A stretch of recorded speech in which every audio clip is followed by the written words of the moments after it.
La collégiale millénaire, qui a récemment bénéficié d'une restauration complète, le Tour Saint-Vincent dont on célébrait cette année le 750e anniversaire, cela valait bien une messe que l'RTBF propose de capter. Il s'agit d'une des 7 messes retransmises annuellement par l'Eurovision.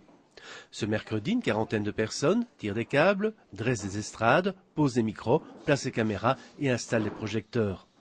La mise en place n'est que la première étape de cette messe étroitement minutée. L'Eurovision octroie 52 minutes aux émissions du culte, présentation de la paroisse y compris. Tout est précisément chronométré, de la durée des couplets des chants, il y aura 70 choristes, au sermon, en passant par les déplacements du prêtre. Et pour être sûr que tout sera synchro, on procédera à 2 répétitions, dont une messe sans sacramentalité. On a une idée du temps global qu'on a et c'est assez précis pour le lendemain matin on sait l'heure précise de début et de fin de la messe. Donc il y a peut-être 47 minutes, 48 minutes de messe. Donc il faut que ce qu'on vient de voir dans la répétition colle à ce minutage-là. Et alors on retravaille précisément après la répétition, on fait 1 heure de réunion. Et donc on dit là il faut raccourcir, là on peut peut-être laisser aller, il faudrait peut-être enchaîner plus vite à tel endroit, etc. Et on refait une 2e répétition le lendemain matin pour revoir tous ces problèmes-là.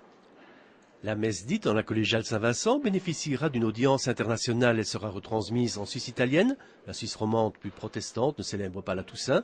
En Hollande, en Espagne, en Flandre, entre 1 million et 1,5 million de fidèles la suivront. Et puis alors la France, c'est beaucoup plus large que ça, puisque la France 2 émet sur le satellite, donc toute l'Europe est baignée, ensemble de l'Europe, le Nord comprise. Donc on a parfois des courriers qui viennent de Norvège ou Danemark, ou des choses comme ça. Et le nord de l'Afrique.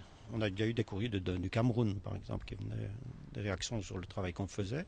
Et puis ce réémetteur de France 2 sur Rome, qui est très important pour la communauté francophone, qui est très, très, très nombreuse à Rome. Regarde nos messes. Donc on a intérêt aussi, dans ce cas-là, que le déroulement liturgique corresponde bien au droit canon. Les fidèles doivent se présenter au plus tard un quart d'heure avant l'ouverture d'antenne, prévue à 11 h, s'ils veulent participer à cet événement cathodique.